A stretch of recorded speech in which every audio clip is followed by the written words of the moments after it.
Bukan keadaan yang menentukan arah, tapi sikap yang memberi tujuan. Hidup tidak selalu mudah, tapi selalu memberi kesempatan untuk belajar. Halo netizen, apa kabar? Weekly News Koarmada 2, edisi minggu ketiga bulan Juli kembali hadir menyapa Anda. Sejumlah informasi menarik dan terupdate seputar Koarmada 2 akan kami hadirkan bersama saya, Amirul. Inilah Weekly News Koarmada 2 selengkapnya. Usai menuntaskan misi pelayaran Muhibah Diplomasi Duta Bangsa dan latihan praktek Kartika Jalakrida 2026, KRI Bima Suci melaksanakan Rindis Force dan Passing Exercise atau PASEK bersama KRI Igusti Ngurah Rai 332 di perairan Bitung, Sulawesi Utara. Latihan yang meliputi peran layar, flashing exercise, navigation and communication exercise, serta foto exercise tersebut bertujuan meningkatkan interoperabilitas, kemampuan manuver taktis, komunikasi dan koordinasi antar kapal, sekaligus memperkuat kesiapan operasional prajurit TNI Angkatan Laut dalam mendukung pelaksanaan tugas operasi. Selanjutnya, KRI Bima Suci sandar di Manado dan Komandan KRI Bima Suci Letkol Laut Pelaut Sugeng Haryanto MTR Opsla melaksanakan korstesikol kepada Komandan Kodaeral 8 Laksamana Muda TNI Dery Trisnanto Suhendi SC MTR Opsla. Kunjungan tersebut menjadi ajang silaturahmi sekaligus mempererat sinergi antar satuan TNI Angkatan Laut. Panglima Komando Armada 2 Laksda TNI Igung Putu Alijaya SHMSI mengikuti Rapat Koordinasi Perencanaan dan Keuangan atau Rakorenakus 1 TNI Angkatan Laut tahun 2026 yang dipimpin Kepala Staf Angkatan Laut Laksamana TNI Dr. Muhammad Ali di Auditorium Denma Mabesal Cilangkap, Jakarta Timur. Forum strategis tersebut membahas arah kebijakan perencanaan dan penganggaran TNI Angkatan Laut sebagai pedoman penyusunan program kerja dan pengelolaan anggaran yang efektif, efisien, transparan, dan akuntabel guna mendukung kesiapan operasional satuan. Sebagai tindak lanjut hasil Rakorenakus 1 TNI Angkatan Laut tahun 2026, Pangko Armada 2 memimpin rapat staf di ruang rapat Pangko Armada 2 Ujung Surabaya guna menyelaraskan pelaksanaan program kerja dan anggaran di lingkungan Koarmada 2. Melalui rapat yang diikuti para pejabat utama, asisten Pangko Armada 2 serta para komandan dan kepala satuan kerja tersebut, diharapkan seluruh satuan mampu mengimplementasikan hasil Rakorenakus secara optimal demi meningkatkan kesiapan operasional dan keberhasilan pelaksanaan tugas Koarmada 2. Komando Armada 2 menggelar apel khusus yang diikuti seluruh prajurit dan pegawai negeri sipil Koarmada 2 di Dermaga Madura Koarmada 2 Ujung Surabaya. Apel dipimpin oleh Kepala Staf Koarmada 2 Laksma TNI Agam Endrasmoro sebagai sarana menyampaikan penekanan pimpinan kepada seluruh personil guna memperkuat disiplin, integritas, dan profesionalisme dalam pelaksanaan tugas. Dalam pengarahannya, Kasko Armada 2 mengingatkan seluruh prajurit dan PNS agar mempersiapkan diri dengan sebaik-baiknya dalam menyongsong rangkaian peringatan Hari Ulang Tahun ke-81 Kemerdekaan Republik Indonesia dan Hari Ulang Tahun TNI tahun 2026. Seluruh personel juga diharapkan senantiasa mematuhi aturan yang berlaku serta melaksanakan setiap tugas dengan penuh tanggung jawab sebagai bentuk pengabdian kepada bangsa dan negara. Panglima Komando Armada 2 Laksda TNI Igung Putu Alijaya SHMSI menghadiri pembukaan Pekan Olahraga TNI Angkatan Laut atau PORAL tahun 2026 yang secara resmi dibuka oleh Kepala Staf Angkatan Laut Laksamana TNI Dr. Muhammad Ali di Lapangan Trisila Mabesal, Jakarta. PORAL 2026 mengusung tema melalui Pekan Olahraga TNI Angkatan Laut, kita bangun jiwa kompetitif, disiplin, dan integritas untuk mewujudkan prajurit Jalasena yang unggul. Kegiatan ini menjadi ajang pembinaan olahraga sekaligus wadah menjaring bibit-bibit atlet berprestasi di lingkungan TNI Angkatan Laut. Poral 2026 diikuti kontingen dari Mabesal, Koarmada RI, Kodiklatal, Pushidrosal, Korps Marinir, Kolin Lamil, Seskoal, AL, dan Pus Penerbal.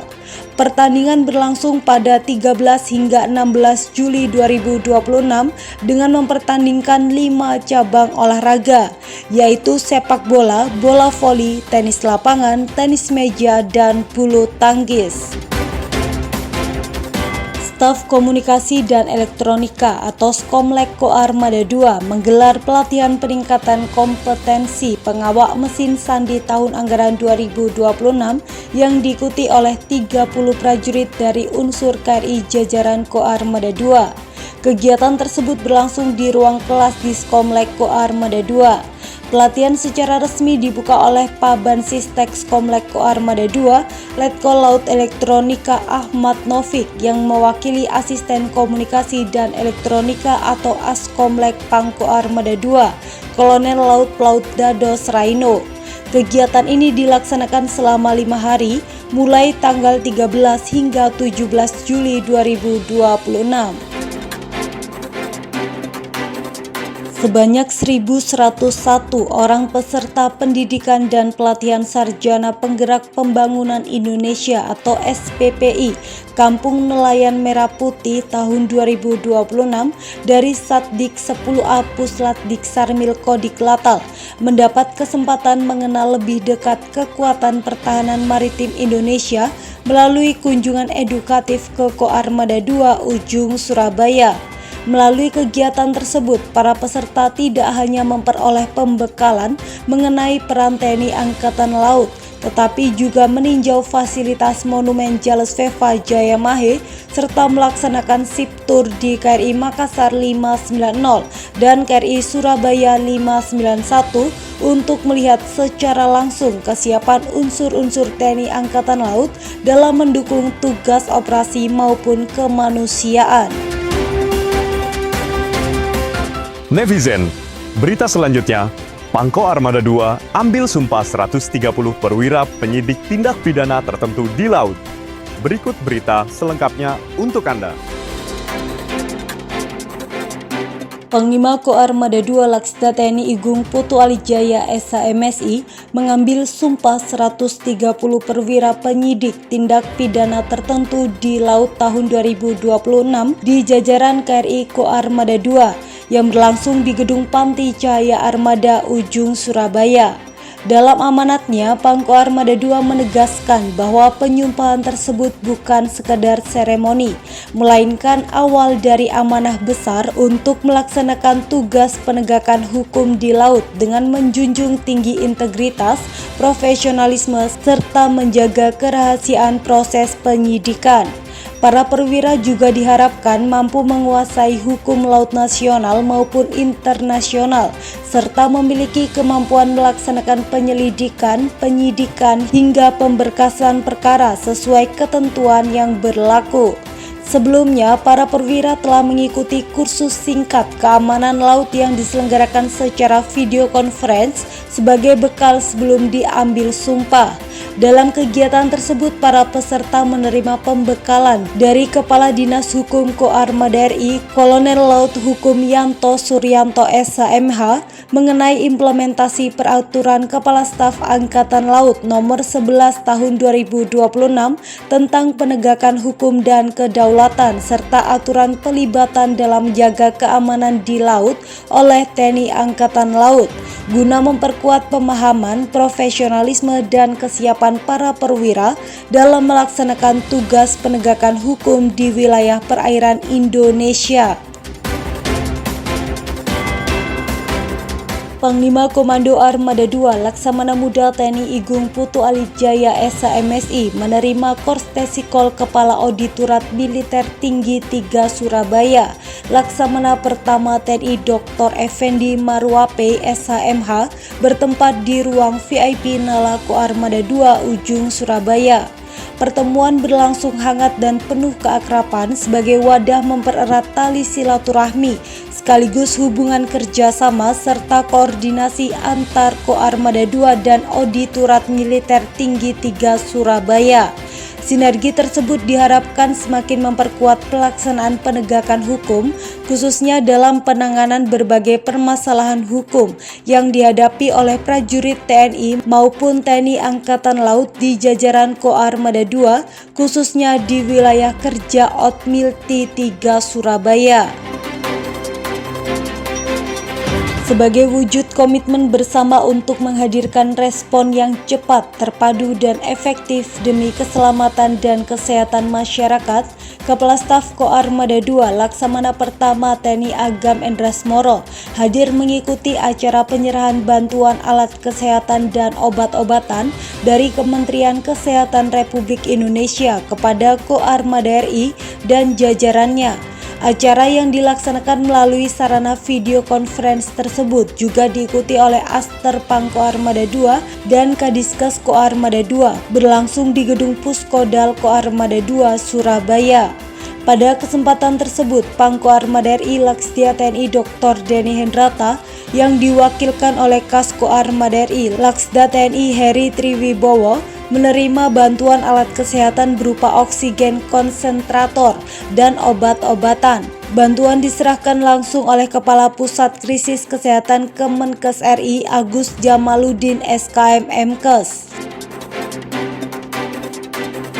KRI Trapang 648 dan KRI Golok 688 yang tergabung dalam unsur bawah kendali operasi Guspurla Koarmada II pada operasi pengamanan perbatasan laut udara Republik Indonesia Malaysia melaksanakan kerja sama taktis atau Kersamtis bersama pesawat Boeing 737 TNI Angkatan Udara di wilayah utara perairan Karang Unarang. Latihan yang meliputi air joining prosedur dan peran tempur bahaya udara tersebut bertujuan meningkatkan interoperabilitas, koordinasi, dan kemampuan tempur antar matra guna mendukung keberhasilan operasi terpadu dalam menjaga keamanan serta kedaulatan wilayah Negara Kesatuan Republik Indonesia.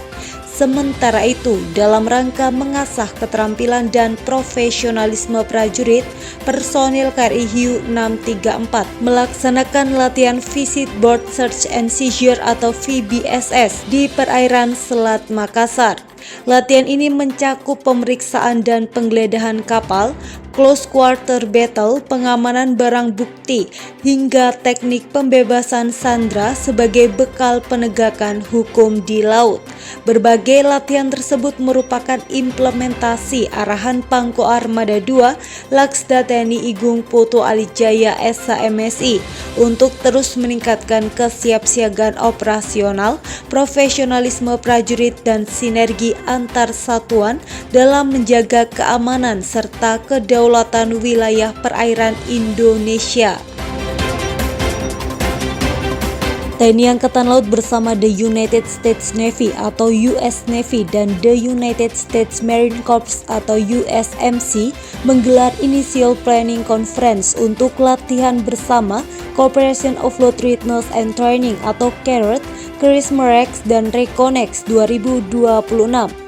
Kegiatan ini dipimpin oleh Paban 3 Latsopsal Mabesal, Kolonel Laut Pelaut Lutfi selaku Ketua Delegasi TNI Angkatan Laut, serta CDR Stephen Ross Gillespie sebagai Ketua Delegasi US Navy. Acara berlangsung di The Peacock Ballroom Hotel Morazen, Surabaya. Dalam forum diskusi tersebut, Koarmada II turut bergabung dalam delegasi TNI Angkatan Laut dengan keikutsertaan dan Satkor Koarmada II Kolonel Laut Pelaut Adam Cahja Saputra dan Komandan KRI Sultan Iskandar Muda 367 dan juga para perwira Korps Marinir TNI Angkatan Laut. KRI Hiu 634 menggelar kegiatan OpenShip bagi siswa SMAN 1 Toli-Toli dan anggota Paskibraka Kabupaten Toli-Toli sebagai upaya menumbuhkan jiwa kebaharian serta mengenalkan peran TNI Angkatan Laut kepada generasi muda. Sementara itu, Komandan Gugus Tempur Laut Koarmada II Laksamana Pertama TNI Endra Hartono melaksanakan kunjungan kerja ke Posal Bunyu, Kalimantan Utara yang dirangkaikan dengan silaturahmi maritim bersama Forkopimcam dan masyarakat nelayan. Pada kesempatan tersebut juga diserahkan tali asih kepada perwakilan nelayan sebagai wujud kepedulian TNI Angkatan Laut sekaligus memperkuat sinergi dalam menjaga keamanan wilayah perbatasan. Di sisi lain, KRI Ajak 653 mendukung pelaksanaan ekspedisi Rupiah Berdaulat 2026 bersama Bank Indonesia dengan mengantar distribusi uang rupiah layak edar ke wilayah 3T di Kalimantan Utara. Selain mendukung pengamanan ekspedisi, KRI Ajak 653 juga menghadirkan layanan open ship, edukasi cinta, bangga dan paham rupiah, serta penyaluran bantuan sosial kepada masyarakat kepulauan. Dalam rangka mendukung program ketahanan pangan nasional, Panglima Komando Armada II Laksamana Muda TNI Igung Putu Alijaya SHMSI menghadiri panen raya TNI secara serentak yang dipimpin langsung oleh Presiden Republik Indonesia Prabowo Subianto di Lanut Abdul Rahman Saleh, Malang. Kegiatan tersebut menjadi wujud nyata sinergi TNI bersama pemerintah dalam memperkuat ketahanan pangan melalui pemanfaatan lahan produktif di berbagai wilayah Indonesia. Panen raya TNI dilaksanakan secara serentak di 43 titik di seluruh Indonesia dengan melibatkan 3 matra TNI. Dalam pelaksanaannya, TNI Angkatan Udara melaksanakan panen tebu, TNI Angkatan Laut melaksanakan panen kedelai, sedangkan TNI Angkatan Darat melaksanakan panen padi. Khusus di Lanut Abdul Rahman Saleh, panen raya tebu dilaksanakan di lahan seluas 800,5 hektar dengan estimasi hasil panen mencapai 72.045 ton. KRI Bima Suci yang tergabung dalam Satgas Muhibah Diplomasi Duta Bangsa dan Latihan Praktek Kartika Jalakrida 2026 yang dikomandani Letkol Laut Pelaut Sugeng Haryanto bertolak dari Dermaga Samuel Lamuya Satrol Bitung Kode RL 8 menuju Surabaya sebagai etape terakhir pelayaran sekaligus penutup rangkaian misi diplomasi maritim yang telah dilaksanakan di berbagai negara sahabat. Sehari sebelum meninggalkan Bitung, KRI Bima Suci menerima kunjungan edukasi dari Komandan Satuan Pendidikan 4 Kodik Latal, Kolonel Laut Pelaut Rafael Dwinatu AP STM Terhanla bersama 231 siswa SBPI KDKMP dan KNMP. Pada hari yang sama, KRI Bima Suci juga menerima kunjungan dari SMA Taruna Nusantara Kampus Langowan sebagai bagian dari kegiatan edukasi kemaritiman. Kapal Perang Republik Indonesia I Gusti Ngurah Rai 332 unsur Satkor Koarmada II melaksanakan persinggahan atau port visit di Dermaga Busan Naval Base Republik Korea sebagai bagian dari pelayaran menuju Vladivostok, Rusia untuk mengikuti latihan bersama Oruda 2026 dengan Angkatan Laut Rusia. Setibanya di Busan Naval Base, KRI GNR 332 beserta Satgas Latma Oruda 2026 disambut hangat oleh Asisten Atase Pertahanan Republik Indonesia di Korea Selatan, Mayor Marinir Muhammad Fakrul SST Han MSI, Komander Hosip Gongju, Komander Jiong, serta Person in Charge ROK Fleet Command Major Ko Seonmo. Penyambutan tersebut menjadi simbol eratnya hubungan persahabatan dan kerjasama pertahanan antara Indonesia dan Republik Korea. Netizen, berita tadi menutup perjumpaan kita kali ini. Jangan lewatkan update menarik dan berita terkini tentang Koarmada II hanya di akun media sosial resmi kami. Koarmada II, disiplin, unggul, andal, Gora. Gorawira, Madya Jala, Jelas Veva, Jaya Mahe.